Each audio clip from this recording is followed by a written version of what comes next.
There is a good chance you met a guy with a Stanley Kubrick shirt or saw this picture on Tumblr and wondered, who is this angry man? What happened to this poor actress?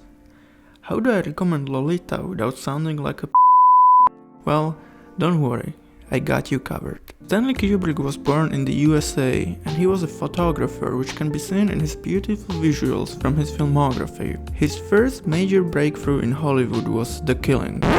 I'm sorry, I have never heard about this movie, it might be a mistake in my notes. Then, he made two movies with Kirk Douglas. Paths of Glory is an early example of an anti-war movie, which led to controversies in Europe. The fascist government of Francis Franco refused to release the film in Spain, and France also didn't show the movie because the film's plot about refusing to fight cut too deep. For its time, Paths of Glory is quite realistic and has a genuinely fantastic ending, but you can just watch 1917, which has cool explosions. Next up, Spartacus.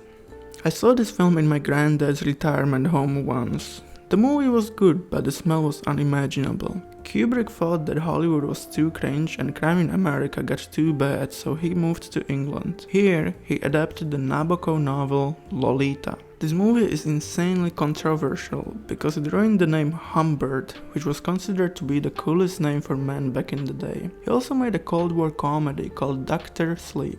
This movie looks extremely modern for its time, and you can tell that Kubrick really liked it because he even made a prequel many years later.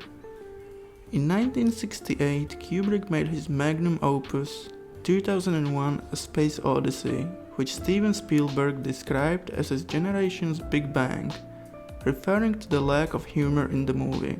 It was insanely influential and inspired sci-fi classics like Interstellar and Planet 51. In 1969, Kubrick used his experience from 2001: A Space Odyssey and filmed the moon landing. Kubrick was known for his extreme perfectionism, so he actually shot the film on location. In 1971, Kubrick made Clockwork Orange, which got him into trouble because the English thought that the film was too violent, only to send paramilitary death squads to Northern Ireland a year later. For his 1975 movie, Barry Lyndon, Kubrick used his NASA connections from the moon landing film to get special lenses, which allowed him to shoot beautifully looking scenes lit by candlelight. In 1980, Kubrick made The Shining, a film where a woman is terrorized by a creepy psychopath. Shelley Duvall's performance helps towards this movie's quality, and Danny Lloyd gives a great performance as this child who is basically stuck in this horrible situation, where he's in the crossfire of his father's violence towards his mom. And then he grows up and hunts vampires or some shit. The Shining is a beloved horror movie and has zero haters.